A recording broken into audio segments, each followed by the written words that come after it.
astele.tv.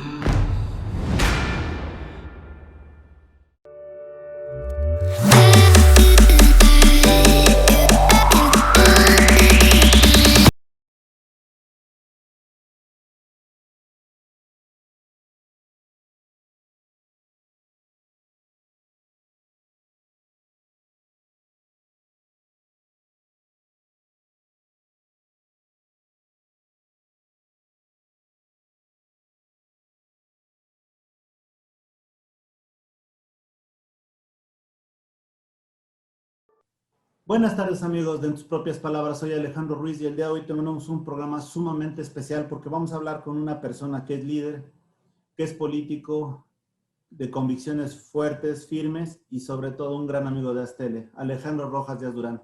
Alex Tocayo, gracias por darnos esta entrevista y sobre todo hay muchas inquietudes de lo que está pasando en México, en Morena y de alguna manera también lo que están haciendo señalamientos de terceros en cuanto a tu desarrollo, pero si te parece, vamos por partes. Vamos a hablar un poquito de México. ¿Cómo estás viendo a México en estos momentos tan complicados de pandemia económica, de vida, social? ¿Cómo lo ves?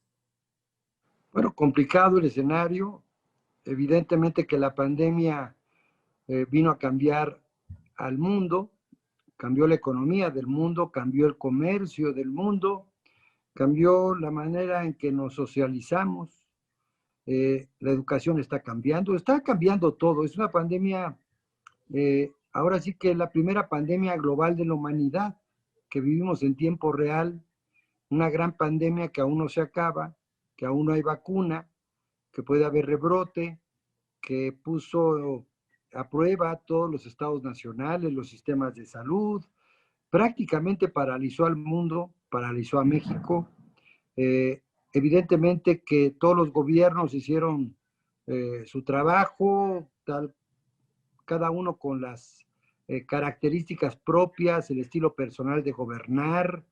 Trump por un lado, el primer ministro británico por el otro, el presidente chino, el ruso. En fin, creo que las lecciones de la pandemia es que no hay una fórmula hasta la fecha de cómo enfrentar un problema global, y creo que eso también va a cambiar a las relaciones internacionales, incluyendo a la ONU y a la propia Organización Mundial de la Salud, para poder prevenir pandemias o esta serie de, digamos, nuevos virus, que seguramente es una reacción también de la naturaleza, del medio ambiente, de la forma en que nos hemos comportado con todo el entorno de la naturaleza misma, los animales, etcétera. Me parece que es el cambio de un paradigma muy importante en el planeta. Como humanidad vamos a cambiar y obviamente van a cambiar las estructuras políticas, sociales, económicas, y estamos en el umbral, para mí, de una nueva era en el mundo, porque ahora viene, seguramente los que nos ven, Alejandro, Tocayo, saben que viene una revolución tecnológica también, que vienen después de un gran cataclismo global, siempre ha venido una gran revolución tecnológica. Y se habla de la 5G, por ejemplo, ¿no? La banda de 5G que va a traer cambios en toda la vida, en todos los aspectos de la vida de las personas y en la sociedad.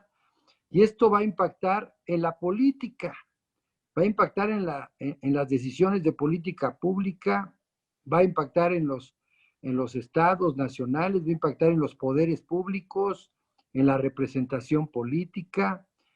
En fin, estamos en verdad, yo sí estoy, primero como analista de la realidad, es mi profesión de origen, estudio las ciencias sociales, lo veo como un fenómeno muy interesante, también como una gran oportunidad, un gran desafío, pero también una gran coyuntura para la humanidad para avanzar. Veo el desafío que tienen los gobiernos a nivel local.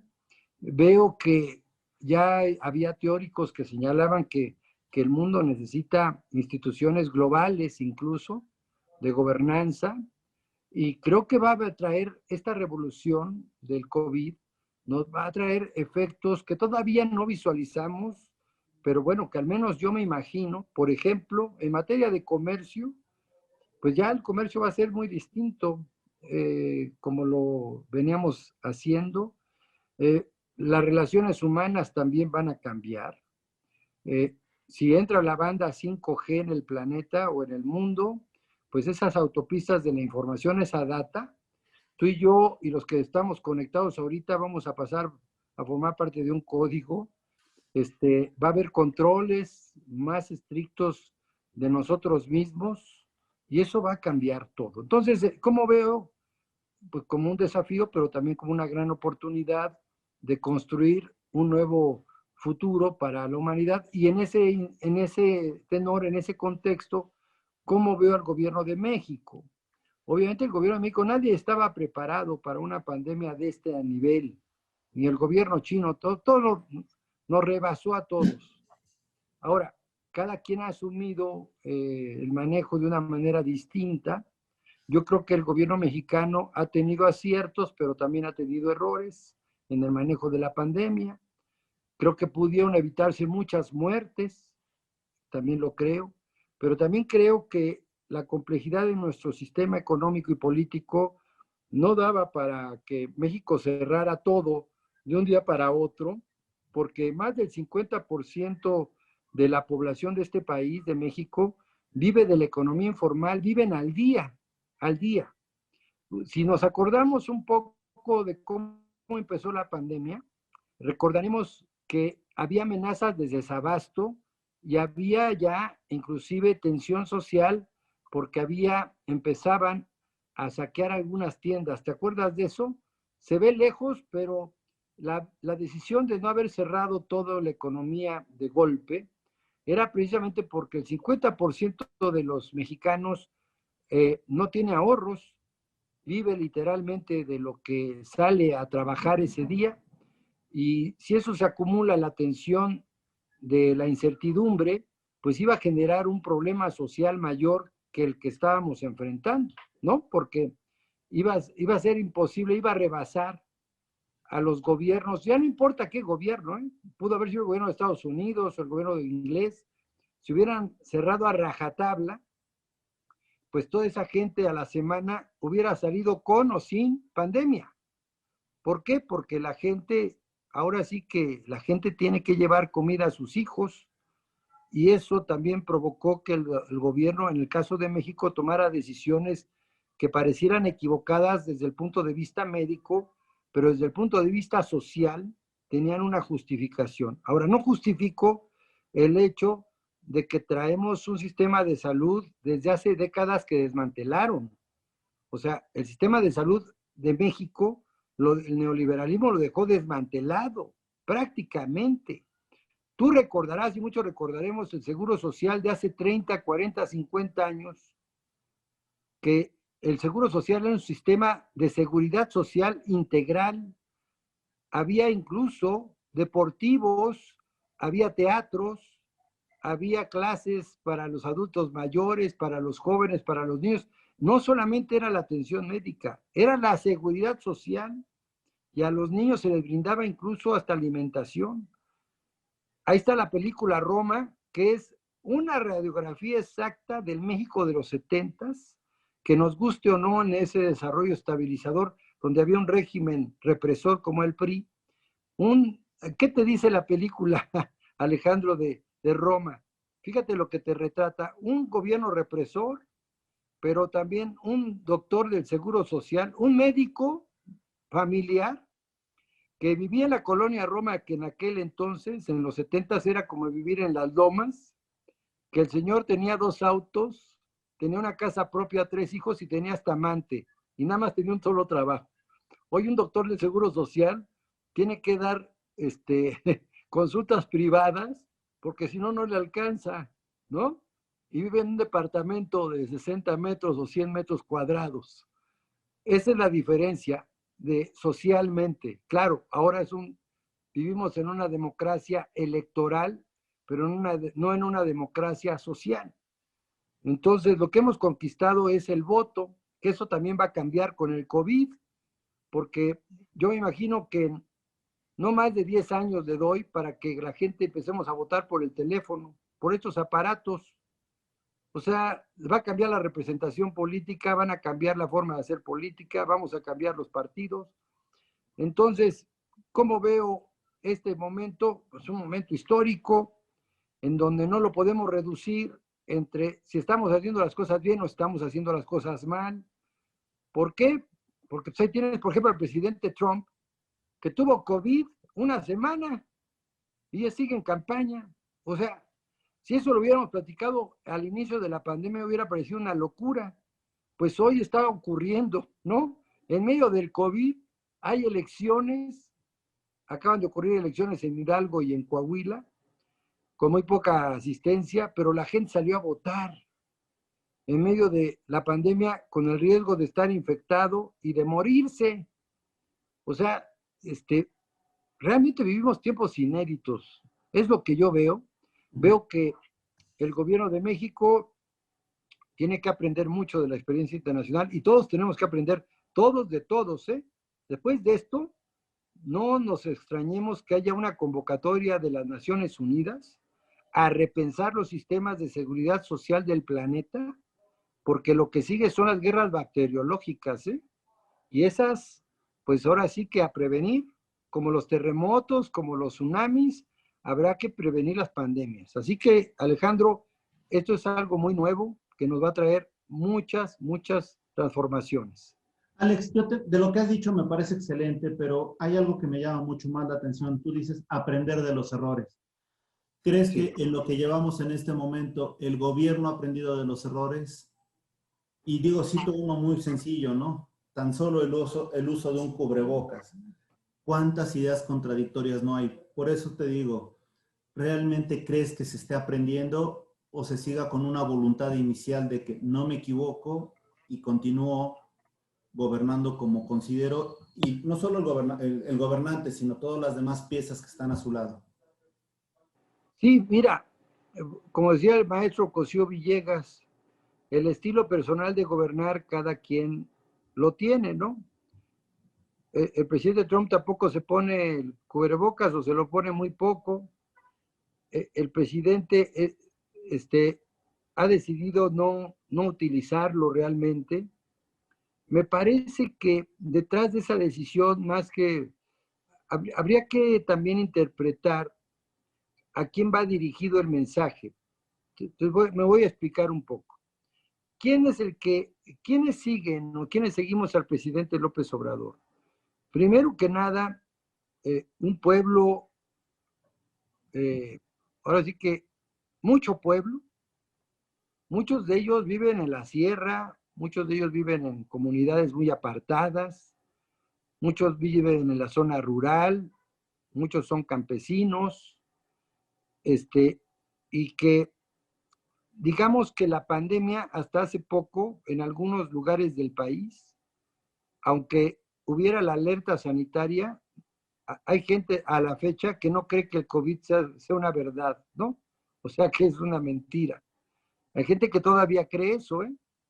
Aquí tienen su casa en Coyoacán y aquí hay una colonia que se llama Pedregal de Santo Domingo, en donde la gente sale los fines de semana como si no hubiera pandemia. O sea, y eso es una cuestión del presidente. Tenemos tanta información, Alejandro, que cualquiera ciudadano de las zonas urbanas nos damos cuenta que es una pandemia global que efectivamente mata el COVID. Pero ¿por qué el comportamiento de la sociedad nos hace pensar lo contrario? Ves los centros comerciales llenos, ves las calles llenas, hay tráfico en la Ciudad de México. ¿Es culpa del presidente? No, porque tenemos un grado de racionalidad, todos los que estamos o vemos este programa, que no necesitamos al papá presidente. Yo no estoy a favor de esa visión de que el presidente tiene que poner el ejemplo. No, espérame, ya estamos grandecitos. Los ciudadanos tenemos derechos y obligaciones. El presidente es el responsable de las instituciones del Estado mexicano. No es el papá de ni el tuyo, ni el mío, ni de la gente. No tiene por qué darme órdenes el presidente. Si él no se quiere poner el tapabocas, es su problema. El problema mío es que yo no te contamine el día que te vea. Y el día que yo lo vea me llevaré mi tapabocas. Si él no se lo quiere poner es asunto suyo.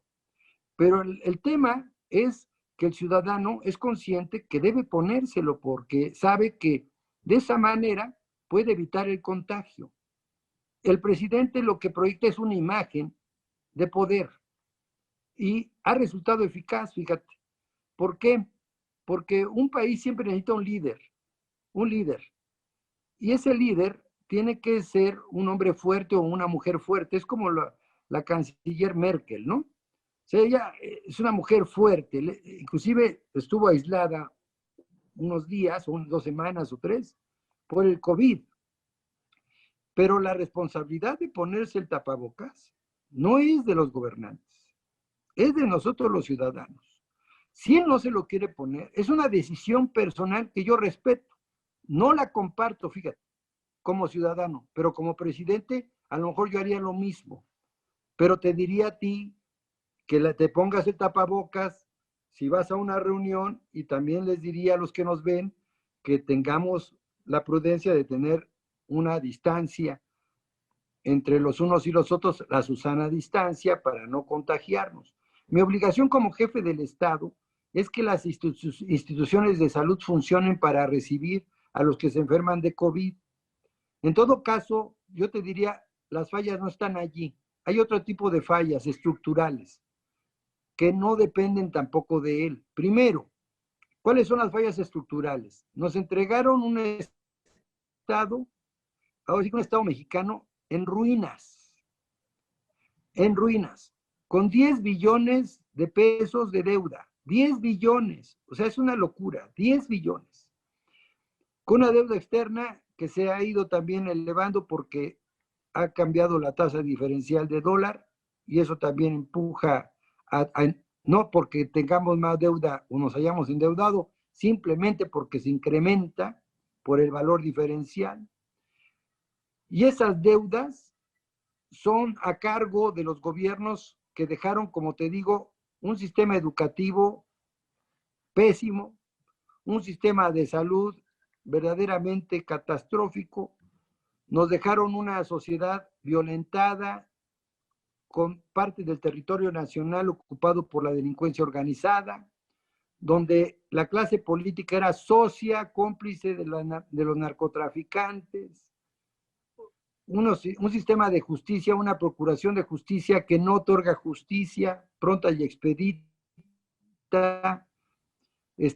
Bueno, prácticamente recibió el presidente López Obrador un México agónico, agonizante, sangrado, desangrándose. Prácticamente es el México que nos dejaron, ¿eh? Ahora, no te voy a decir que ese es pretexto para no cambiar las cosas, al contrario, te debo decir que hay decisiones del gobierno que yo no he compartido y lo he dicho. Por ejemplo, en materia económica, yo creo que fue un error no haber dado la oportunidad o la concesión a los empresarios para construir no un aeropuerto más, sino 2 hubs aeroportuarios que México necesita, y lo tiene que hacer el sector privado. Y lo tiene que hacer porque conozco del tema, fui secretario de Turismo de la Ciudad de México, y México no necesita otro aeropuerto, y el secretario de Turismo federal, Miguel Torruco, no le ha dicho la verdad al presidente. Muy, muy interesante. Has dicho cosas muy interesantes, y yo te pregunto nada más, si hay algo que ha tenido durante esta pandemia el gobierno, es que no ha apoyado formalmente a los empresarios de riqueza. ¿Tú coincides en eso? Sí, creo que hay un enfoque que no coincide con lo que la sociedad requiere, y que también esta pandemia nos hubiera dado la oportunidad, o nos debe dar. Nunca es tarde, nunca es tarde. Y yo tampoco pierdo la esperanza de influir en eso. Creo que nuestro diálogo con los empresarios tiene que ser más fructífero. Y no hablo de los grandes empresarios, porque ese diálogo él lo mantiene con los hombres más ricos de este país. A mí me preocupan los 4.300.000 micros, pequeñas y medianas empresas que generan prácticamente el 75-80% del empleo en México, y que son las que tienen que ser apoyadas, pero no por el gobierno a la antigüita, que es donde creo que ahí sí cambia el enfoque. Yo he hecho 4 propuestas que te las voy a repetir, Alejandro, que voy a empujar para que Morena también las haga formalmente suyas y que el sector privado también nos ayude a generar consensos. Mira, primera, yo creo que tenemos que redefinir nuestro sistema fiscal y tenemos que buscar cómo disminuimos los impuestos, la carga impositiva a las empresas pequeñas y medianas y las micros. Pero en verdad, ¿cómo disminuimos esa carga fiscal para profesionistas? Que es muy importante. Está al 36-37% en impuestos sobre la renta.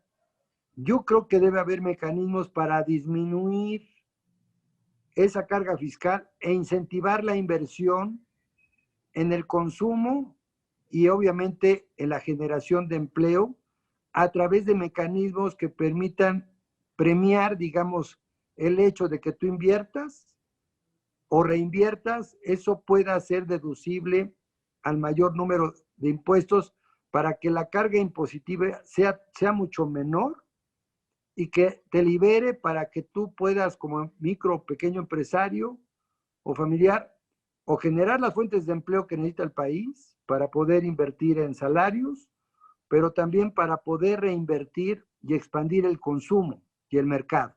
Eso es esencial. Entonces, ahí el gobierno tiene que hacer una propuesta con los empresarios para disminuir la carga fiscal. Entre menos carga fiscal tengan los empresarios en esta crisis, vamos a alentar la inversión y vamos a aumentar las fuentes de ingreso y de empleo, que es fundamental para recaudar, porque ¿qué vamos a recaudar si no se genera, si no se invierte? Pues no vamos a recaudar si no se produce. Si no generas, pues ¿qué recaudas? Necesitamos nosotros, el Estado, no hablo del gobierno, el Estado tiene como obligación incentivar que se expande el mercado. Entonces, la primera propuesta es disminución del impuesto sobre la renta e incentivar la inversión y premiarla. Segundo, tenemos que disminuir el impuesto al valor agregado, el IVA. Solamente dejarlo el IVA para cosas muy suntuosas, de lujo, que sea incluso hasta más alto.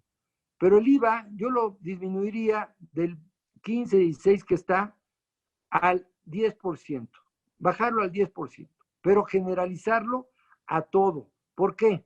Porque tenemos que incorporar a toda la economía informal que no paga impuestos. Hay millones de mexicanos que no pagan impuestos. Entonces, para que todos paguemos, tenemos que incorporar a la economía informal con una tasa en donde no haya pretexto de que no tienes para pagar. Todos el 10% y todos pagamos. Ya el lujo se paga y se sobrepaga. Ya quien se quiera comprar un Porsche, pues ya pagará los impuestos altísimos. Pero el impuesto, el IVA, si lo generalizamos a todo, yo creo que vamos a expandir el mercado y el consumo. Tercera propuesta. El Banco de México tenemos que otorgar 2 facultades adicionales. Una es precisamente el Banco de México debe tener una facultad, ya no solo controlar la inflación, que la política monetaria, que la tasa de interés, no. También el Banco de México hay que dotarle de 2 facultades. La primera, tiene que tomar medidas para incentivar la creación de empleos. Y la segunda, muy importante, puede ser el Banco de México un conducto para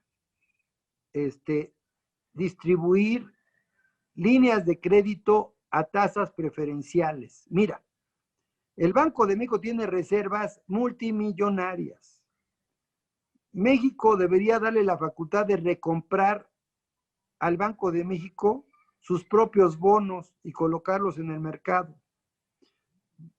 E ir con los bancos centrales como la Fed en Estados Unidos, el banco japonés, el banco chino, el banco europeo, que ponen a disposición de los empresarios créditos a tasas preferenciales al 1 o 2%. Eso es lo que tendría que hacer el Banco de México para inyectarle liquidez a todo el aparato productivo. No endeudar a México, simplemente poner a disposición de todos líneas de crédito baratas, con tasas preferenciales, con el propósito de detonar el consumo, la inversión y la creación de empleos. Esa para mí sería estratégica. Y la cuarta, que es igualmente importante, es un cuadrado. La cuarta propuesta es que el gobierno, el Estado mexicano, tiene que ser el rector de la economía a través de inversiones públicas en asociación con el sector privado y el sector social para polos regionales y evitar así, primero, generar empleo en donde lo necesitan, en las regiones, para evitar la migración, pero también para que se detonen polos que México requiere, y eso solamente se va a lograr si hay inversión público-privada de largo aliento. México necesita hacer un proyecto, un plan de modelo económico pensando de aquí al 2050, mínimo. Tenemos que llegar a un nuevo acuerdo por la nación que incluya un nuevo modelo económico y un nuevo régimen político, porque esto ya está agotado. O sea, por más que queramos resolverlo, ya no hay manera, no hay tela de dónde cortar. No va a haber ingresos suficientes el año que entra, porque pues, todo está caído, es una recesión global. México necesita ser creativo y tener innovación en cómo vamos a enfrentar el futuro. Nos vamos a tardar 10 años en tratar de volver a crecer 1 o 2% o 3%, que no sirve de nada, si el objetivo del Estado y del gobierno, cualquier gobierno, no solamente el del presidente López Obrador, es extirpar la pobreza, la desigualdad y la miseria, que son los detonantes fundamentales de la violencia y de la delincuencia y de la inseguridad, si no generamos prosperidad. O sea, México tiene que plantearse, el nuevo Estado mexicano, tiene que pensar en la prosperidad y tiene que pensar en el bienestar social como dos ejes, dos grandes columnas. No va a haber bienestar social e igualdad social si no hay prosperidad. Y si no hay prosperidad es porque no hay crecimiento ni hay generación económica. Mientras no haya esa generación económica que las arcas del Estado reciba los dineros para invertir en educación, en salud, en alimentación, en el campo, en lo que necesita la gente, en seguridad, no va a haber dinero ni para los programas sociales. Los programas sociales, Alejandro, no sustituyen el salario, ni el ingreso familiar. Es un mejoral, es una aspirina. No es la política social de ningún gobierno, ni el de hoy, ni de los de antes, los que van a resolver los problemas sociales de una familia, ni elevan la calidad de vida. Simplemente prolongan la agonía de la pobreza y la mantienen en un nivel en donde están destinados los hijos de sus hijos a seguir en ese ciclo de la pobreza, que es la peor de las violencias. México tiene que dar un golpe de timón, en verdad, de pensar su paradigma y aprovechar las oportunidades que tiene hoy México, porque tiene muchas posibilidades. Alex, pero yo tengo aquí varias inquietudes. Por un lado, hablas de inversiones, me parece muy bueno, inversiones, sobre todo del sector privado. Pero te pregunto, ¿cómo generar seguridad y certidumbre en los inversionistas? Y has visto que con dos consultas bastante cuestionables se cayeron dos grandes proyectos. Uno de ellos, ya el aeropuerto, independientemente de otra situación, y el de la embotelladora en el norte. O sea, de alguna manera fue una situación que por todo sabida que fue bastante cuestionable el procedimiento, y ese resultado realmente no generó ningún tipo de confianza, sobre todo en gente que quiere invertir. Ese es por un lado. Por otro lado, me parece excelente lo que tú estás comentando de los apoyos sociales. Son eso, meros apoyos, meros aspirinas para una determinada situación, pero no estás generando condiciones estables de riqueza para todos ni para que ellos se incrementen. En ese sentido, Carlos Ursúa mencionaba que ya vean 11 millones nuevos de pobres, ¿no? Y entonces estás hablando que los que traíamos más los nuevos, realmente lo que viene es una situación muy complicada. Y el tercer punto, me estás también comentando de crear bases, crear reglas claras, etcétera. Pero, por ejemplo, ya había una industria energética que se había abierto a energías limpias, etcétera, y ahora pareciera que todo se ha llevado para restringir la participación de los particulares. En este sentido, ¿no crees que hay muchas contradicciones de cara a generar certidumbre para las inversiones? Bueno, la certidumbre y la confianza en la inversión de un país está precisamente en las decisiones de quien ocupa el poder y las señales que envía a los mercados. Evidentemente que hay una ideologización de las decisiones políticas en materia económica. Creo que tenemos que revisar eh, con seriedad el impacto de estas decisiones en la confianza de los inversionistas. Evidentemente que los inversionistas globales y nacionales esperarían otro tipo de señales. Yo creo que la señal más clara para poder generar confianza es poner las nuevas reglas sobre la mesa, pero nuevas reglas acordadas. Porque yo te voy a decir, yo no estoy a favor de las consultas ni a mano alzada, ni consultas que no realice, organice, por ejemplo, el INE. O sea, me parece que si vamos a consultar a la gente, hagámoslo con mucha seriedad, que realmente haya digamos, la suficiente información, haya la presentación de los proyectos, los pros, los contras, y no por el voluntarismo político o por la aclamación popular de que alguien piense que eso va a dañar o no.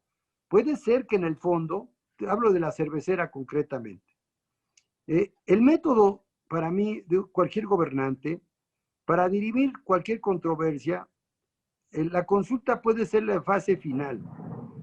Para mí el inicio de todo proceso es el diálogo y siempre hay dos partes.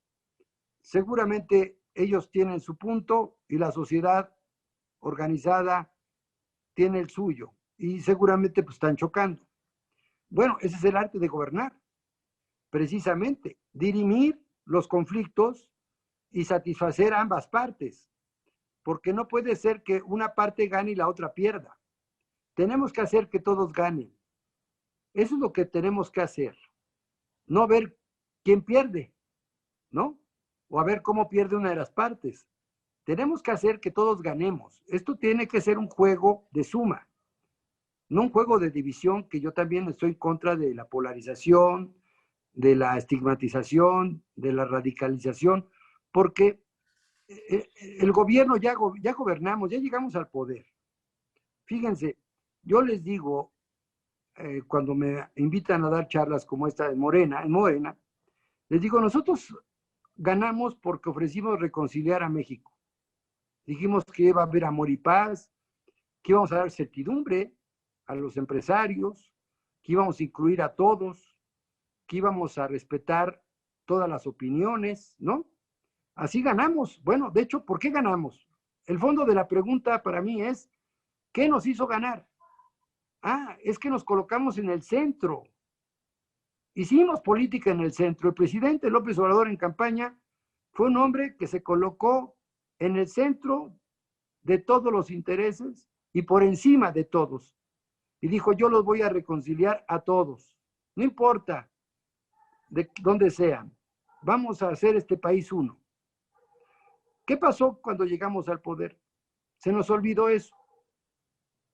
Se nos olvidó el discurso de amor y paz, de reconciliar, y el ala radical, esto que yo le llamo la minoría radical, que es una izquierda muy extremista, que yo la respeto, pero no comparto su visión del mundo.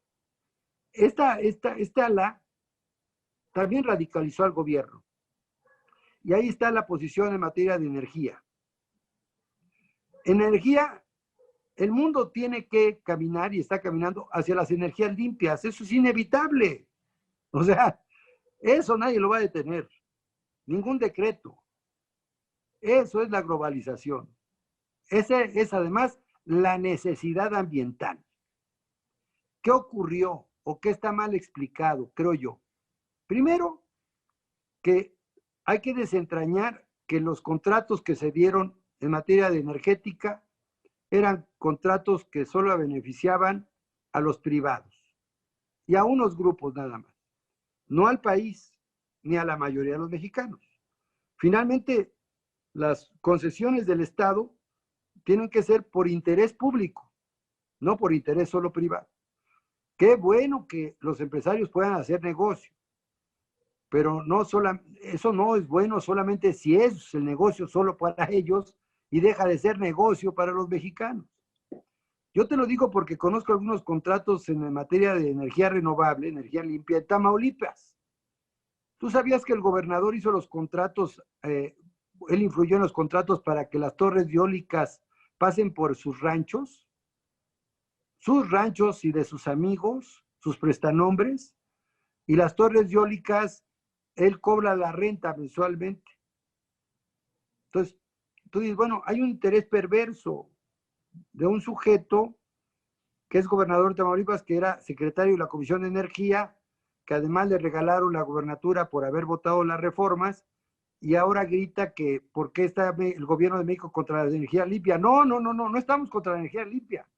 Estamos en contra de los contratos leoninos, en donde hacían perder a CFE, que ahora, si me tocas el apresuramiento, yo te diría, la Comisión Federal de Electricidad tiene que transmigrar a ser la Comisión de Energías Renovables. Fíjate, tiene que dar un salto al futuro.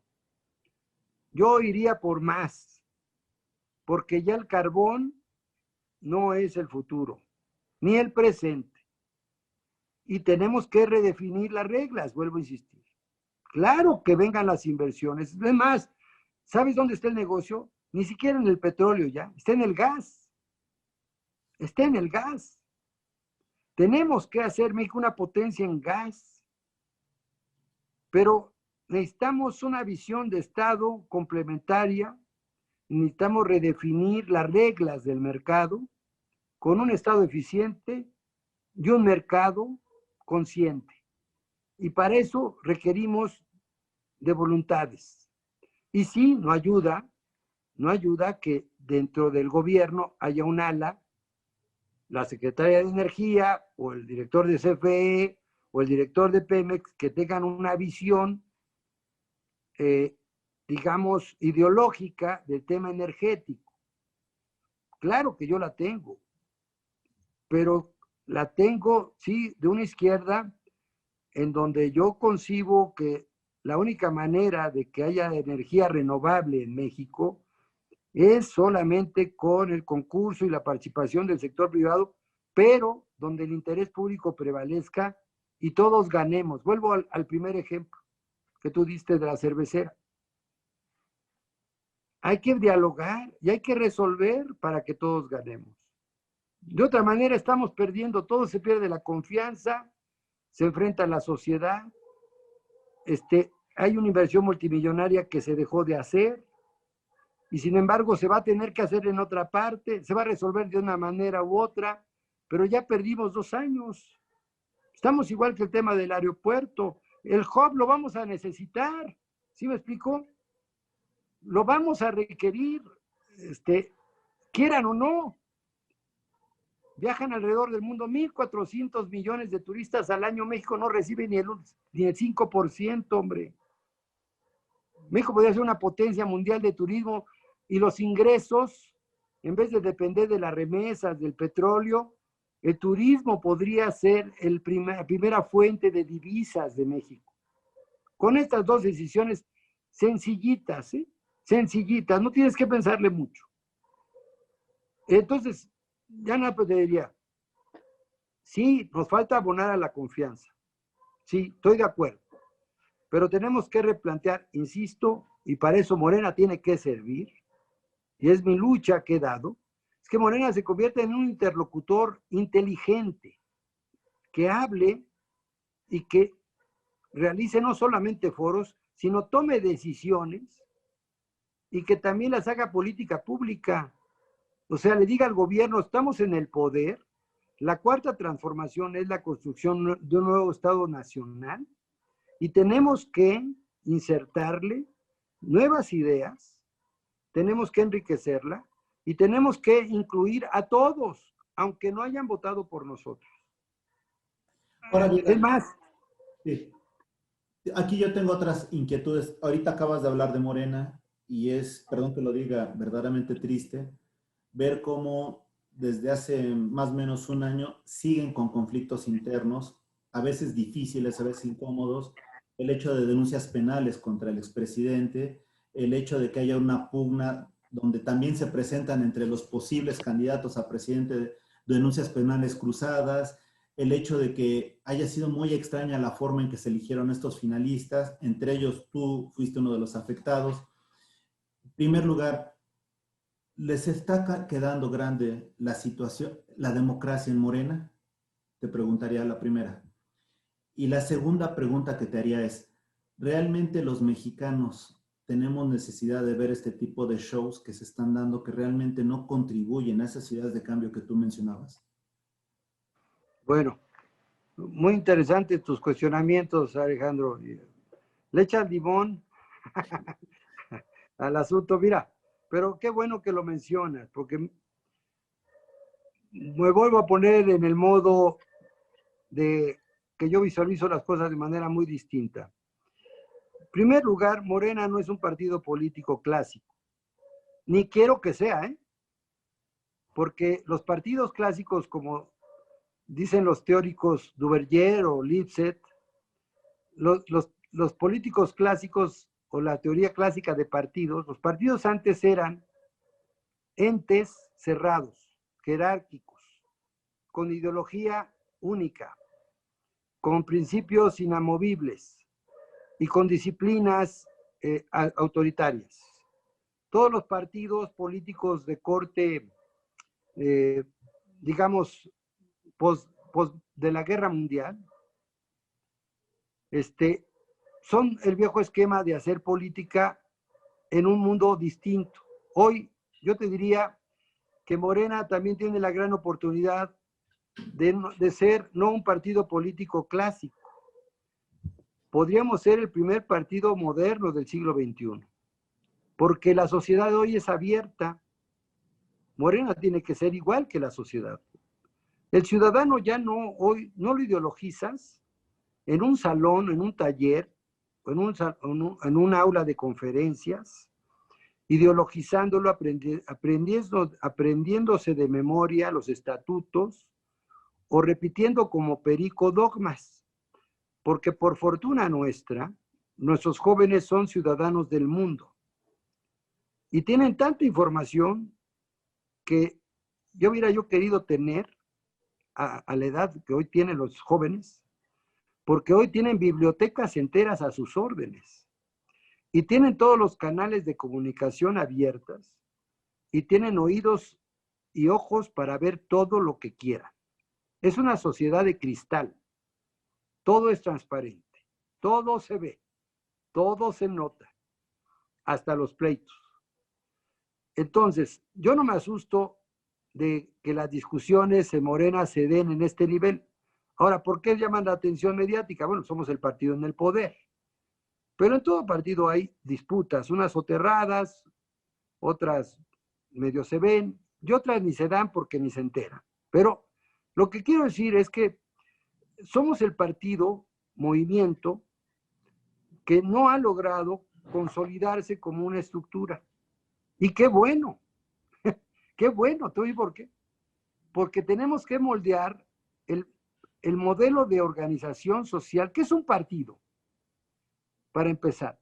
¿Qué representa ser hoy un partido en el siglo XXI? Porque si tú te das cuenta en Europa o en África o en Medio Oriente, los movimientos emergentes, de la sociedad, las causas, ahora se dan fuera de los partidos. Los grandes movimientos se dan a partir de causas concretas. Desde la migración, el ambientalismo, el feminismo, son causas, no son partidos. La sociedad emergente tiene una visión muy distinta de la que tenemos los políticos tradicionales, los que nos formamos en las viejas escuelas. Esas viejas escuelas políticas, esa clase política ya no sirve. Ya no sirve. ¿Por qué no nos sirve ese modelo? Porque hoy la sociedad es horizontal, es transversal, es abierta, es compleja, es totalmente plural, pluriétnica, y es global y es cosmopolita. Entonces, ¿cómo tiene que ser un partido del siglo XXI? ¿Por qué queremos hacer que Morena lo están viendo, o lo quieren ver, o lo queremos ver, como una reedición, o tiene que surgir como el partido clásico para sustituir al partido en el poder de hace 100 años? Oye, espérate, el PRI nunca llegó al poder. El PRI se hizo desde el poder. O sea, era un partido de Estado. No le costó trabajo llegar al poder. No era un partido, era un aparato electoral del Estado. ¿Qué era el PAN? Un club social que se hizo partido y luego los empresarios lo utilizaron para llevar al poder a su clase política empresarial. ¿Tú te acuerdas que en el foxismo fue cuando empezaron a surgir los empresarios venidos a la política?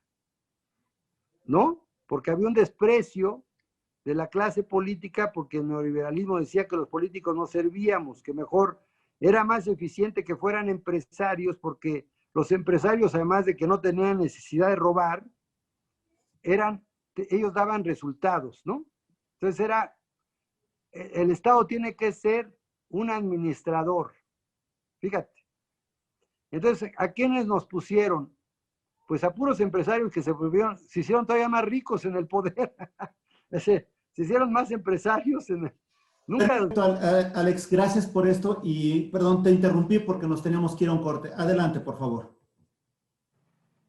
Bueno, te decía, yo creo que Morena, lo que ustedes están observando, ahora sí que los analistas políticos, la ciudadanía, lo que ve es la gestación y el encauzamiento de todo un movimiento que es muy plural, muy diverso, que recuerden que Morena surgió con un objetivo. Fue un gran movimiento de líderes y de sociedad, de todos los sectores sociales. Morena es el arca de Andrés, así le llamo yo. Todos estamos incluidos ahí, mira, es tan interesante, antropológica y socialmente Morena, que Morena convivimos empresarios de Monterrey, pero también líderes sindicales, indígenas, clases medias, profesionistas, intelectuales, académicos, mujeres, de la diversidad sexual, de todos y de todas las religiones. Aquí hay musulmanes, judíos, católicos, protestantes, evangélicos, liberales, masones, masonzotes, hay de todos. ¿Cómo es posible que este movimiento, quepa en los zapatos y en una caja de un partido clásico? Pues claro que no va a caber, porque esto no existe. O sea, es decir, la nueva forma de organizarse, que es un partido, es un intermediario entre la sociedad y sus demandas con el Estado, con el poder público o los poderes públicos. Ese es un partido, es un intermediario, es un gestor, es un interlocutor, es un mediador que no sustituye a la sociedad, forma parte de la sociedad, pero tiene que ser a imagen y semejanza de la sociedad si quiere ser eficiente. Entonces tú te tienes que poner a pensar cómo es la sociedad mexicana hoy, en el 2020. Y es todo lo contrario a lo que era el PRI o el PAN. ¿Qué era el PRI y el PAN? Dos aparatos de poder que representaban intereses específicos. Morena tiene que representar toda la diversidad, toda la pluralidad, la complejidad de que este aparato, que no es partido, es un movimiento vivo de muchos movimientos, organizaciones sociales, de todo tienes. ¿Cómo darle causa? Pues tenemos que inventar el espacio, lo tenemos que construir. Eso es lo interesante de esto. Morena tiene que ser la nueva institución moderna política como partido del siglo XXI, y eso significa que, por ejemplo, Morena se organice digitalmente. ¿Qué hubiera hecho yo, Alejandro Rojas, si hubiera ganado la presidencia de Morena? Yo hubiera abierto la afiliación digital por sectores. A ver, jóvenes, todos los que les guste el arte, vamos a abrir digitalmente una comunidad y vamos a ver cuál es su agenda. A ver, todas las mujeres sobre las causas de equidad de género y paridad. Vamos a abrir el espacio digital para que desarrollemos agendas de trabajo, diseñemos política pública, iniciativas de ley, reglamentos, normas. Eso es lo que tendría que buscar hacer. Ahora, No, perdón, Alex, me parece muy bien lo que estás diciendo, pero tú dijiste algo, si yo hubiera sido presidente, pero ¿cómo vas a hacer ahora que vas a seguir siendo militante? ¿Cómo qué vas a participar? Porque muchos, por ejemplo, y te lo digo abiertamente, ven que tú, por ejemplo, tienes interés en una gobernatura como en Tamaulipas, ven que tú has tenido interés en la presidencia, pero realmente, ¿cuál es el sentir de Alejandro en su aportación por México? Que eso es lo que quisiéramos saber todos. Y algo muy importante, yo estoy seguro que, por ejemplo, el hecho de que haya faltado un presidente, una cohesión de movimiento, de alguna manera se reflejó ayer con los resultados electorales, tanto en Coahuila como en Hidalgo, independientemente de que son por décadas bastiones del PRI, pero creo que también influyó muchísimo la desorganización que tienen. En ese sentido, Alejandro, tú como ciudadano comprometido con tus ideas y sobre todo con tu México, ¿qué es lo que esperas hacer ahora para apoyar a tu partido? bueno, yo en el momento que nos sacaron de las encuestas, informé que íbamos a consolidar y organizar lo que yo le llamo el ala democrática, dentro y fuera de Morena, que es un espacio abierto de coincidencias, de causas, de todas las causas sociales, políticas, económicas, culturales de la sociedad para poder abanderarlas, darles cauce, y también un espacio de convergencia de liderazgos regionales y locales que están interesados en promover cambios y en apoyar la cuarta transformación y darle contenido. Mira, es muy importante, porque una cosa es la doctrina y otra cosa es lo que nosotros podamos aportarle a México. Tú lo has dicho muy bien. ¿Qué le queremos aportar? Una nueva agenda de futuro al país, una agenda propositiva. Morena tiene que ser, para mí, la conciencia crítica, constructiva y propositiva de los gobiernos, pero también tiene que ser el puente para poder edificar las nuevas instituciones de la República, porque este cambio de era que vive México y el mundo va a durar varias décadas, no va a durar un sexenio. Y tenemos que tener claro, es como iniciar una navegación o un vuelo, tenemos que tener claridad del destino y por dónde vamos a pasar y a quién vamos a subir, con quién tenemos que acordar, qué paradas tenemos que hacer, cuánto combustible tenemos que llevar. Es una expedición, o sea, Morena no, tiene que pensar, quien esté ahí, y es lo que quiero aportar, una visión de Estado. Tú, para ser dirigente de Morena, tienes que tener una visión de Estado, ser estadista. Por eso, Porfirio, puede ser, sí. Tiene la energía física, no la tiene, pero tiene mucha inteligencia y él puede aportar todavía mucho en donde esté, gane o no gane. Mario tiene la juventud y tiene ideas y tiene el futuro por delante. Creo que son complementarios, no excluyentes, aunque ellos se autoexcluyan, los dos son complementarios y los dos son necesarios, te diría yo. ¿Por qué son necesarios? Porque Porfirio es una institución que en esta etapa de la vida está para seguir contribuyéndole a México, no a Morena nada más. Y Mario está para que el esfuerzo y la energía que le da su edad, su juventud, también la ponga al servicio de las mejores causas. ¿Qué vamos a hacer nosotros? Bueno, el ala democrática para que, independientemente de quién gane, seamos la cuña interna y afuera, en donde estemos, digamos que, teniendo la vanguardia, la iniciativa de la agenda política. Nosotros tenemos muchas propuestas y he dicho aquí una veintena. Créeme que tenemos toda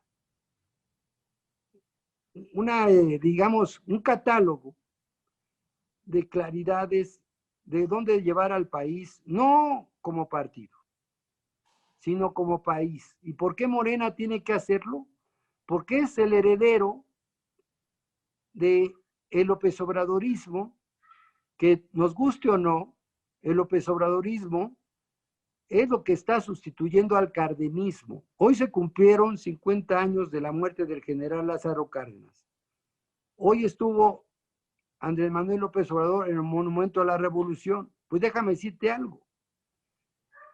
Andrés Manuel López Obrador va a pasar a la historia porque va a pasar a la historia el López Obradorismo. Porque es una forma de hacer política, es un ideario político y es la nueva política de masas del Estado mexicano, lo que él está construyendo. Eso va a durar décadas. Morena es el heredero del López Obradorismo. Ahora, le tenemos que dar conducción. ¿A dónde lo tenemos que llevar? Esta energía social, esta lealtad política, ideológica que hay con el López Obradorismo, tenemos que darle contenido, continente y dirección, porque el gobierno se acaba en 2024, este gobierno. Pero la esperanza del cambio, como le llamamos nosotros, del cambio verdadero, va a trascender. Pero si no tenemos claridad, nos vamos a tropezar todos, entre todos, ¿eh? Mira, nos fue muy mal en Hidalgo y en Coahuila. Pues claro que nos iba a ir muy mal, por supuesto, por muchas razones. Yo les digo, pues nos veí pésimo. ¿Por qué nos veí pésimo? En primer lugar, porque yo no estaba de acuerdo que se hicieran las elecciones en medio de la pandemia, en dos estados donde nunca ha habido alternancia en 100 años. Ahí tienen capas geológicas de estructuras político-electorales inamovibles, que si no se mueve la sociedad, esas capas geológicas siguen operando. Segundo, las elecciones intermedias o elecciones muy locales, regularmente las controlan los gobernadores que tienen todavía el control y el poder de los órganos electorales. Y tres, el manejo de los recursos. Cuatro, si le sumas a esto que Morena es un desastre desorganizado, más pésimos candidatos en la mayoría de los distritos o municipios, pues eso era lógico que íbamos a perder. O sea, no necesitaba ser genio para decir vamos a caer derrotados. Ahora, ¿es una derrota para Morena? Sí, claro, claro. Y fuerte. Pero fíjate que yo lo veo, dije,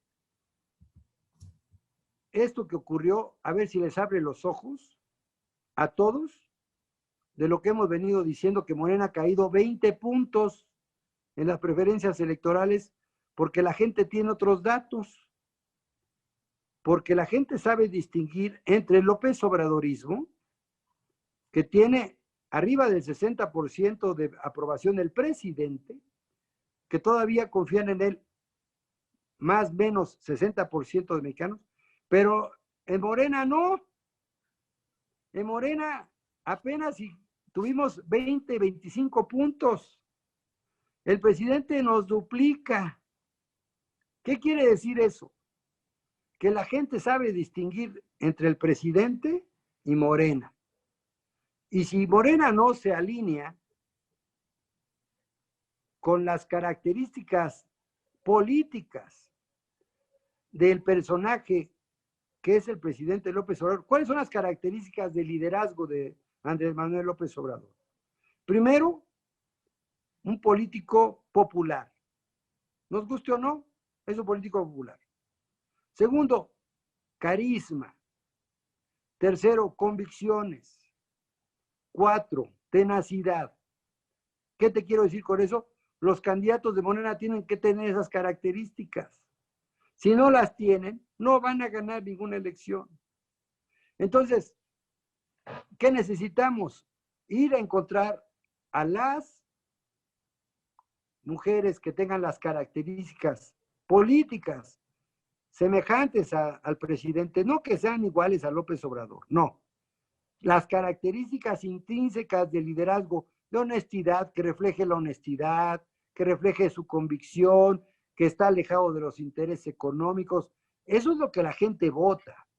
Pero si tú le presentas candidatos que son otra cosa, pues la gente sabe distinguir. Entonces, ¿por qué perdimos en Coahuila y en Hidalgo? ¿Y por qué ganamos en Hidalgo los municipios que ganamos? Pues porque ahí está el caso de José Ramón Avieva en Hidalgo, en un municipio que se llama Mexquihuacán, porque es un hombre limpio, es un hombre decente, es un hombre con carisma, pues ganó en creo que Pachuca está disputado, Tulancingo está disputado, en Mineral de Reforma perdimos. ¿Por qué? Pues porque el candidato era pésimo. O sea, ¿por qué perdemos o por qué nos compiten? Porque los candidatos no son los que la gente quiere. Entonces, es una lección para Morena que espero que aprenda y que el que gane Porfirio Muñoz Ledo, mi amigo, o Mario Delgado, que también es mi amigo, entiendan que si Morena no postula en el 2021 los mejores perfiles que la gente quiera, pues nos vamos a hundir como el Titanic en el 21, porque no va a estar en la boleta el presidente López Obrador. Y la gente sabe diferenciar, y en todo caso va a decir, bueno, pues miren, con ustedes ni a la esquina, ¿verdad? Si nos presentan esos candidatos. La gente no es tonta.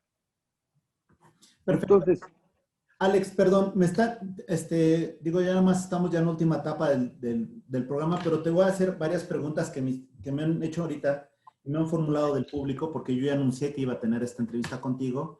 Y perdón, te las voy a decir, ahora sí con singular alegría. Si me haces favor de cortar un poquito más la respuesta, pero primero, ¿se está respetando la libertad de expresión? Sí, pero hay de parte del presidente algo inusitado que nunca habíamos visto en el sistema político mexicano, un presidente que contesta, un presidente que toma posición y un presidente que fija su, digamos, su muy particular visión sobre un periodista, un calificativo que a mí no me gusta, ¿eh? O sea, déjame decirte que no comparto que el presidente de México, cualquiera que se llame,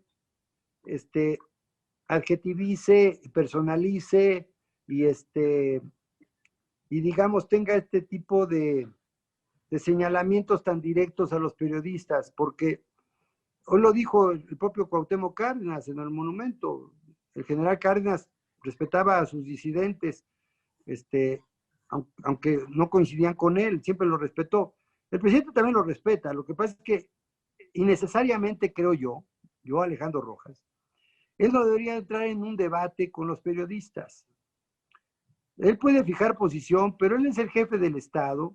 ¿Qué opinas de la denuncia que presentó Pío en contra de quien resulte responsable y concretamente más dirigido hacia Loret de Mola? Muy mal, ¿no? Me parece un exceso de parte de Pío López Obrador. Está bien que se defienda, pero eso de pedir cárcel para un periodista, no parto esa posición. Bueno. No creo. Es el medio. Bueno. Sí, te escucho. ¿Sí me escuchas? Sí, te escucho perfecto. Sí, te digo que finalmente los periodistas, ustedes son del medio. Y qué bueno que que den a conocer pues, todo lo que puedan dar a conocer, siempre y cuando sea de interés público, no privado. Me parece que lo que publicó Loret de Mola no era una cosa privada, era una público, Ok, y por lo tanto no había esa situación. perfecto. Alex, otra de No las... defiendo a Loret. No, pero lo cierto es que pues, creo que es excesivo lo que estamos comentando, ¿no? Segundo Sí. lugar, perdón, dentro de las preguntas, ¿estaban mejor con J. Cole? No, Jacob nos entregó en charola de plata en Tamaulipas precisamente el año pasado. Íbamos a ganar 3-1 el Congreso local. Hubo elecciones locales allá. 22 distritos. Negoció con el gobernador y solamente ganamos una diputación. No, no. Jacob, Berta Luján y Alfonso Ramírez Cuellar han sido los que han hundido a Morena. Son los responsables del desastre. No hay otros. Otra de las cosas es que el presidente, incluso López Obrador, dijo que hasta podría también presidir el partido. ¿Cómo lo verías eso? Bueno, no creo que lo vaya a presidir ahora, es presidente de la República, pero nos vamos a acomodar solos en Morena. Vas a ver, nos vamos a arreglar. Al final del día, yo creo que nos vamos a arreglar entre todos. 6 nuevos partidos que muchos consideran que son afines a Morena por algún tipo de circunstancias. ¿Tú crees que eso fortalezca la democracia de Morena? Vuelvo a la visión que tengo de visión de Estado. No le hace bien a un régimen político de partidos volver al viejo esquema de los partidos anteriores, en donde había un partido en el poder y luego satélites alrededor de ese partido. Ese es el viejo régimen. No, yo creo que hay que inclusive elevar el número de porcentaje para que un partido sea partido, porque luego se convierten en franquicias familiares o en negocios personales y no le sirve nada a la democracia ni al régimen de partidos. Tenemos que pensar un nuevo régimen de partidos y eso significa una redistribución ideológico-política y poniendo inclusive candados más fuertes para que los partidos que tenga la sociedad se dote de sus partidos, sean partidos fuertes, porque de nada sirve tener 1, 2, 3 partidos fuertes y muchos partiditos que además se gasta mucho dinero y cómo estorban, porque finalmente encarecen la democracia, la prostituyen. Ahí tenemos muchos casos, hombre. ¿Para qué hablamos? Yo no estoy de acuerdo y hay libertad de organización, de asociación, qué bueno, sí, pero tendríamos que ser más rigurosos para que México, a quien se le dé un registro, es porque realmente tiene la representatividad, la fuerza social, que represente al menos el 10% de la población y que sea realmente un segmento a considerar de la sociedad. Se están peleando, están rascando por el 3% y a veces ni pasan. O sea, ¿eso qué es? Eso no es un partido político. No me parece serio. Ok, el retiro de la estatua de Colón y la puesta de una estatua, bueno, un monumento al Che y a Castro. ¿Qué te parece eso? Bueno, lo de Cristóbal Colón, él no ni siquiera bajó pues aquí a México, ¿no? O sea, él descubrió América. Cristóbal Colón estuvo por acá, bueno, Américo Vespucio descubrió América, pero Cristóbal Colón, como todo navegante genovés, pues descubrió el nuevo mundo. Me parece que fue una hazaña de su tiempo, más allá de que la cosmovisión que tenían en aquel entonces no se puede ver con los ojos del siglo XXI, la visión que se tenía en el siglo XV o en el siglo XVI. La sociedad medieval era otra sociedad y veía de manera muy distinta lo que vemos nosotros. Me parece que pues yo no hubiera quitado a lo mejor lo hubiera cambiado tal vez, y eso quién sabe. Me parece que los monumentos están ahí porque tienen razones históricas por las que están. En todo caso, pues hago un monumento reivindicador, ¿no? A la raza mexicana y asunto resuelto. Creo que somos tenemos que conciliar, insisto. No ganamos nada moviendo a Cristóbal Colón. O sea, Y el señor tuvo yo estuve ahí, ahora sí que yo estuve ahí en esa decisión, porque nosotros la colocamos estando Ricardo Monreal como jefe delegacional, y fue una donación, porque ahí Fidel Castro y el Che Guevara vivieron en la calle de Emparán, en un edificio que está cerca de esa placita, y en esa placita se iban a dialogar ellos dos. De hecho, yo quería hacer ese edificio un museo de sitio, porque finalmente son personajes de la historia. Yo no soy un castrista ni un fidelista de hueso colorado. Yo admiro la proeza que hicieron de ser revolucionarios, pero ya no coincido con el régimen que establecieron, que ese ya fue otro. Y con el Che Guevara, bueno, tengo diferencias profundas, admiro su lucha, pero no coincido con ella. O sea, lo admiro como líder revolucionario, pero me parece que tuvo frases muy desafortunadas y me parece que también su visión del mundo correspondió a la época que vivió. Sin embargo, hoy no me imagino un Che Guevara, vamos, y esa escultura estaba bien donde está. Tampoco me parece que hay que alarmarse de los personajes de la historia. Obviamente, hay una conexión también de México con Cuba. Hay que recordar que ese México postrevolucionario ayudó a Fidel Castro y a Che Guevara a llegar allá a Cuba. El propio Fernando Gutiérrez Barrios los ayudó. El gobierno mexicano fue, no te diría que cómplice, pero sí auspició que llegara el Granma a Cuba, y aquí fueron, y hemos sido solidarios con la lucha de Cuba por su soberanía, por su independencia, porque ha luchado en contra de la invasión, etcétera, pero también es cierto que tiene sus dos rostros, ¿no? Los dos rostros de Cuba, en donde yo no coincido con un régimen donde se prohíba la libertad de prensa, estén prohibidas libertades públicas, derechos políticos. No coincido con un régimen así. Reconozco la lucha, pero no. Ya nada más nos quedan 4 preguntas y te agradezco muchísimo el tiempo y agradezco mucho más la producción que nos está apoyando con más tiempo. Otras preguntas que me están preguntando. Ayer vimos el renacimiento del PRI.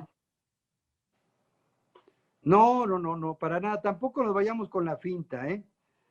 Conservaron sus cotos de poder los gobernadores, pero el 21 va a ser otra historia. El PRI, como te digo,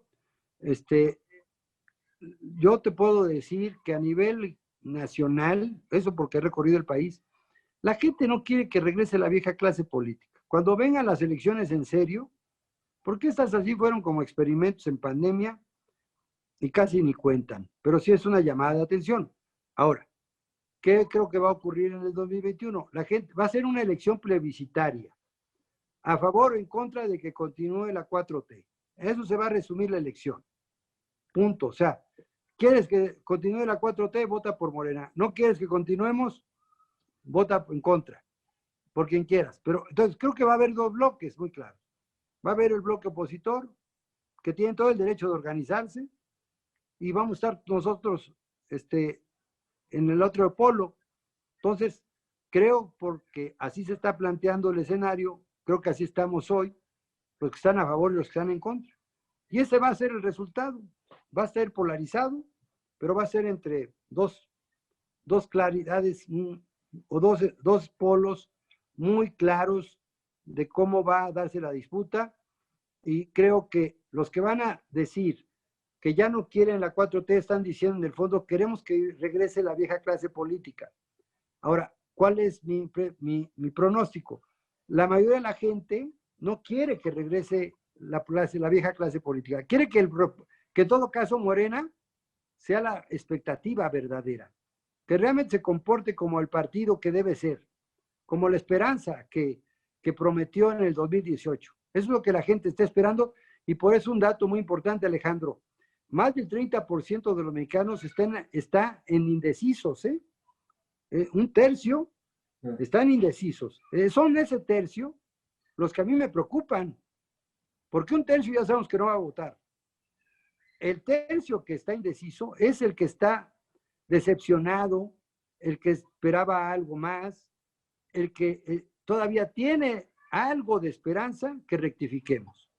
Y entonces ahí es donde está la clave del triunfo o no, o continuidad o no de la 4T. Perfecto. ¿A México le conviene un PAN fuerte?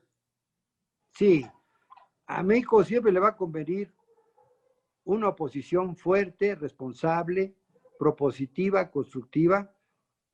La oposición siempre es indispensable en una democracia. Yo no creo en las unanimidades ni en los gobiernos de mayorías totales, porque eso es totalitarismo. No, no, no, no. Qué bueno que haya la pluralidad y que haya oposición y que haya civilidad democrática. Yo creo que eso enriquece la vida democrática del país. No, qué aburrido, imagínate, yo estoy en contra, de que... Ok, otra que me han hecho y te lo voy a decir, ¿aspiras a la gobernatura de Tamaulipas? Bueno, eso es hasta el 2022. Fíjate que yo me he enfrascado ahí en un tema desde la campaña presidencial, porque se portó ese gobernador desde el 18, desde la campaña del presidente López Obrador. Es un delincuente metido en la política. Y nos hemos encargado de ir acreditando muchos delitos que ha cometido. No es tanto que yo esté preocupado por la gobernatura, si estoy preocupado porque el estado de Tamaulipas está verdaderamente en manos de un cártel que gobierna, hecho gobierno. El gobernador, cabeza de vaca, realmente es cabeza de un cártel, y es un tipo peligroso. Tú sabías que, o del auditorio sabía que Tamaulipas eso es donde hay escuadrones de la muerte, donde se han encontrado cientos de cadáveres de migrantes, donde, o sea, impresionante. El narco anda como Pedro por su casa, en Nuevo Laredo, en Reynosa, en Ciudad Victoria. Eso es verdad, es lamentable el estado en el que está Tamaulipas, y es un estado riquísimo, y ha tenido pésimos gobernadores, ahorita 2 están en la cárcel, o sea, y tú dirás, pero no, vamos a ver, vamos a esperar. Finalmente, Alex, antes que nada te agradezco que no haya habido cortapisas en esta entrevista, te agradezco la posibilidad de hacer un diálogo, te agradezco que me hayas dado esta entrevista y finalmente me gustaría hacerte una pregunta. Alejandro Rojas, en tus propias palabras, ¿quién eres? Pues un hombre de convicciones, un hombre leal, un hombre que ama profundamente a México y que nunca me he vendido y que tampoco me he doblado. O sea, yo siempre he sido fiel a mis ideales y a mis convicciones y a mis principios y no los cambio por nada ni por nadie, ni por cargos ni por encargos. Así que voy a seguir así en esta línea política hasta donde tope. Voy a continuar luchando y vamos a conseguir muchos cambios. Ya verán, porque esto apenas inicia. Yo tengo mucha fe, porque además la gente ha respondido muy bien. Nos sacaron de la competencia a la mala. Si hubiera habido debates, yo te eso, déjame decirte que tu servidor no se va a cansar. Voy a seguir adelante y voy a seguir abriéndole espacio a todas las libertades públicas de este país y a todos los derechos y a todas las causas. Y voy a construir el área democrática y vas a ver que vamos a hacer un espacio político fundamental para el país. Pronto, muy pronto y poco a poco. Esto es paciencia y resistencia. Esto es como un maratón. No es de velocidad, es de resistencia. Yo tengo mucha resistencia. Así que nos vamos a ver muy pronto, Alejandro, y te agradezco mucho. Te debo una disculpa y te la hago pública porque te debo varias entrevistas. Te las debía, te quedé mal varias veces. Te ofrezco una disculpa pública porque créeme que me rebasó, afortunadamente, me han llegado miles de mensajes a mi teléfono y yo no tengo un equipo que me ayude. También te lo digo, tengo muy poca gente que me ayuda directamente. Bueno, ahorita yo tengo más o menos, para que tengas una idea, de ayer a hoy, tengo 2,000 WhatsApp. Entonces, me sobresaturo, mi teléfono ha reventado 3 veces, ahorita si se corte porque entran y entran llamadas, y no puedo administrarme hasta que ya me están organizando una plataforma para que yo pueda dar esta interacción más eficaz, pero sí te debía la disculpa y lo hago público porque así fue, porque vas a encontrar siempre un hombre honesto, un hombre de palabra y un hombre que nunca se esconde. Así que por eso nunca era 3 de 3. ¿Tú sabes cuál es la verdad de 3 de 3 de un político? No. Bueno, para que todos la anoten, para que cuando conozcan un político le pregunten la 3 de 3, la de verdadera. ¿Dónde vive? Entonces, yo vivo en la misma casa antes de casarme, porque compré a crédito hace más de 25 años. Tengo la misma casa y he tenido muchos cargos públicos. He sido 4 veces legislador, he sido secretario, he coordinado campañas, he estado cerca de hombres como Porfirio Muñoz Ledo, Marcelo Ebrard, Ricardo Monreal y el propio presidente López Obrador. Y vivo en la misma casa. Tengo 25 años de casado, 24. Tengo el mismo número telefónico de celular desde que hay celulares, por eso termina en 00. Nunca lo he cambiado. ¿Por qué? Porque nunca le he robado nada a nadie, ni nadie me busca porque le deba algo. Entonces, tengo el mismo número de celular porque yo conservo a mis amigos y conservo mi comunicación. No necesito esconderme de nadie. Y tercero, vivo con la misma mujer, mi misma esposa. ¿Cuántos políticos pasan la 3 de 3 de Alejandro Rojas? No creo que muchos, pero lo que sí es que te agradezco las disculpas. Me siento mejor que México con la corona española en caso de que se hubiera disculpado, pero gracias. No, Bueno, y ya sabes, hasta él es tu casa. Muchísimas gracias. No, gracias a ti por la oportunidad y perdón por alargarme, pero era muy importante darte el tiempo, una explicación. Créanme que les di una visión de Estado. Quise compartir con ustedes una visión de país, no solo de partido. Y te agradezco el tiempo y a tu auditorio más, porque yo siempre les voy a querer dar lo mejor de mí y esto que les he dado son propuestas, una visión de México y una visión de Morena, que espero sea grata para ustedes y está a su análisis, a su crítica y al debate. A tus órdenes. Gracias, Alex. Muchas gracias por todo. Hasta la próxima. Hasta la próxima. Muchas gracias. Hasta luego. Bye. Bye. Aztele.tv